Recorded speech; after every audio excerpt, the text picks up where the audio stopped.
Welcome everyone! Today we're spotlighting a classic bodybuilding move, the dumbbell fly.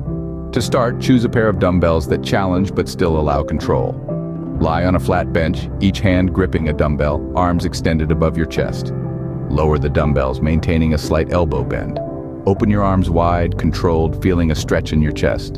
Imagine hugging a massive tree, that's your goal. Inhale as you lower weights, exhale on the lift. Controlled breathing maintains focus, effectively engaging chest muscles. Feel the chest squeeze as you bring the dumbbells together. This isn't about heavy lifting, it's about mind-muscle connection, working those pecs. Avoid common mistakes.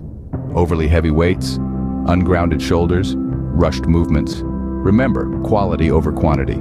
For an added challenge, try incline or decline dumbbell flies, targeting different chest parts. And there you have it, the perfect dumbbell fly technique.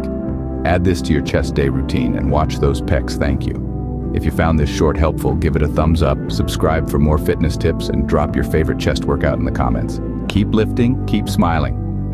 #dumbbell flies, #chest workout, #shorts.